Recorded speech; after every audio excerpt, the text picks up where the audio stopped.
Welcome to the podcast. If you'd like to listen to an ad-free version of this episode and all of our episodes, then search True Crime Today Premium Plus on Apple Podcasts and press subscribe. That's our premium channel where all of our ad-free and advanced episodes live, all in one place. True Crime Today Premium Plus. Search it on Apple Podcasts and press subscribe. Even try it for 3 days free.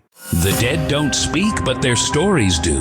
Welcome to Hidden Killers with Tony Bruschi, featuring defense attorney and host of the podcast, Defense Diaries, Bob Motta. How do you think this then affects the case against Sheriff Stines here for the murder? I mean, just last week we were talking about they were floating the possibility of the death penalty around, which seemed rather premature for something like this.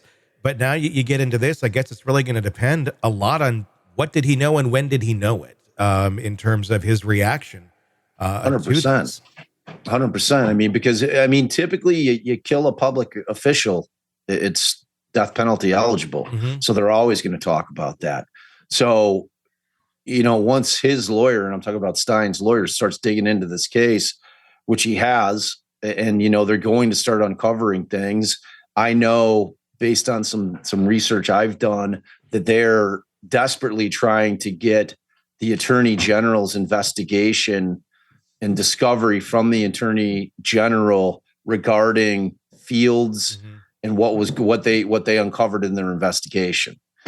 So they're digging. They're trying to figure out how they're going to be able to corroborate exactly what their client is probably telling them happened, and what was the cause of this thing. So it's going to be one of those cases that I think is going to blow minds, to be honest with you. I think there's going to be, I mean, if these allegations with respect to Judge Kevin Mullins are true, that is like just unbelievable.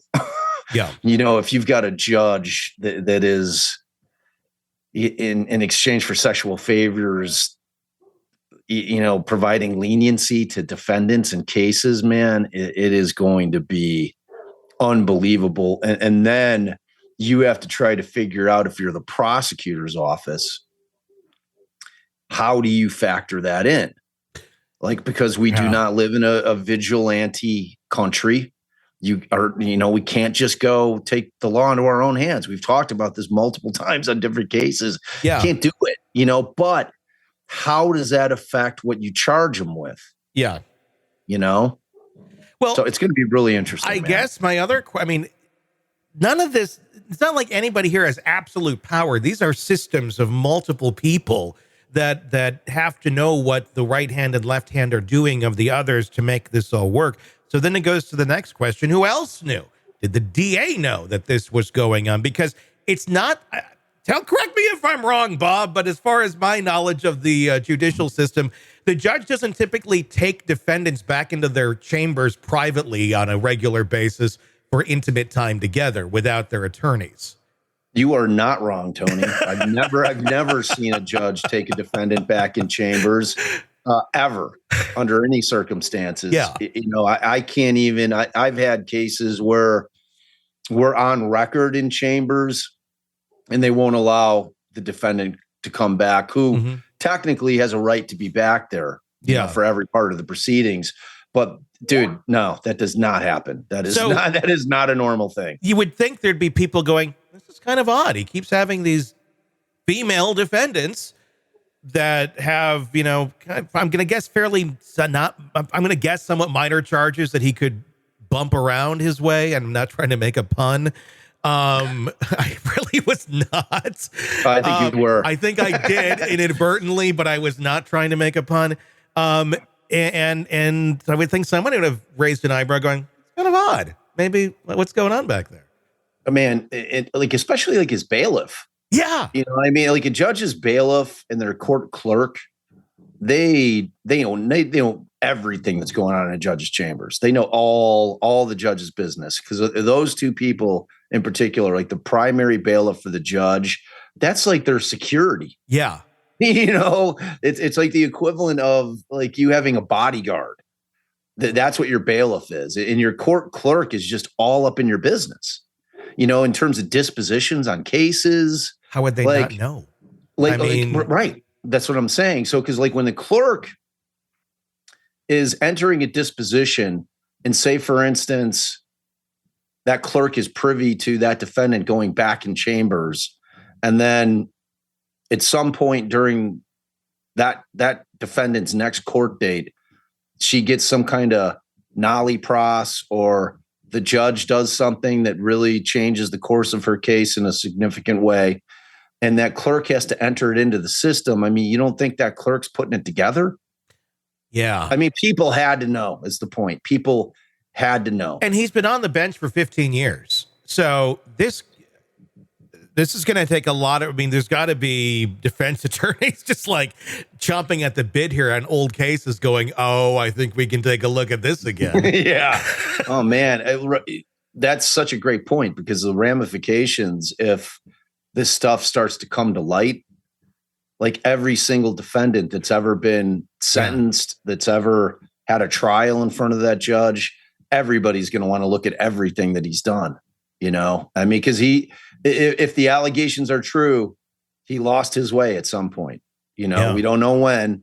You know, I would tend to believe that it wasn't early on in his career on the bench. It's probably, you know, later on, after he's been up there for a while, real comfortable, you know, just kind of running shit. Yeah. And, you know, starts to take some liberties and, you know, gets away with it. And then it just kind of snowballs. But I mean, at this point, there's just allegations. I mean, whatever that recording that Banfield's producer dug up, though, pretty damning. It's pretty damning. If true, pretty damning. Yeah. And I'm imagining there's probably a lot more that is known that we do not know yet. And I'm thinking there's probably, my guess is there's a lot more people that are going to be brought up in this.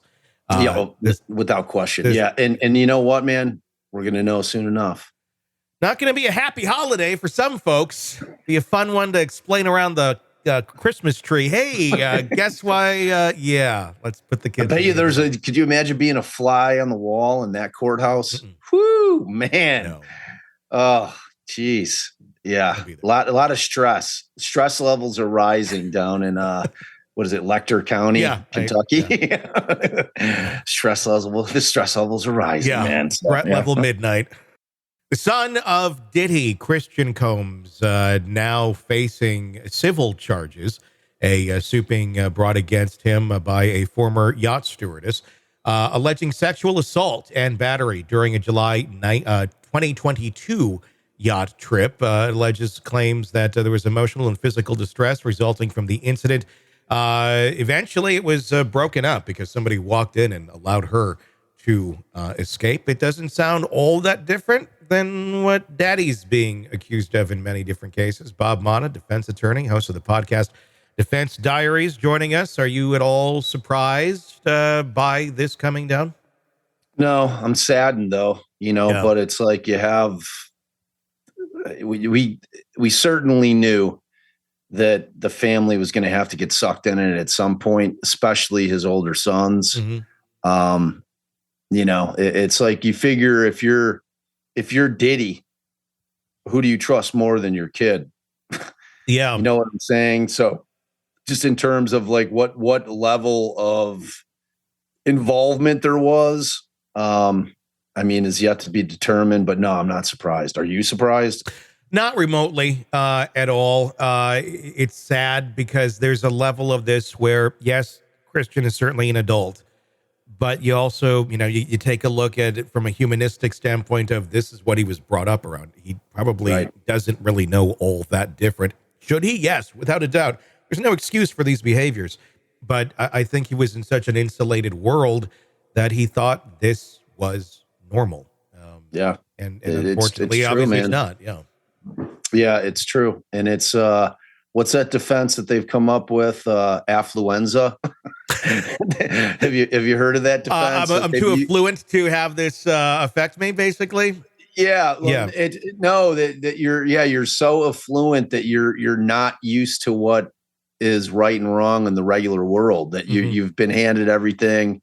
You don't have like a real way to judge right from wrong. You don't have the ability to be able to, just because you've been so insulated by wealth and thought to believe that everything's at your disposal and that basically you're untouchable. Like, all those things, for Diddy, don't help him. No. But when you're talking about one of his kids who's brought up in that, you can't help but wonder if that's kind of a legitimate defense. Now, that can't be a defense in a civil suit, but if he gets wrapped up in some kind of criminal charges, which are certainly not beyond the scope, I mean, that's kind of how the cases against Diddy arose out of these civil suits. So, I mean, if you really break it down, I mean, it's a form of abuse. If this is how you raised your child and this is how they think that this is appropriate, you abuse the hell out of your kid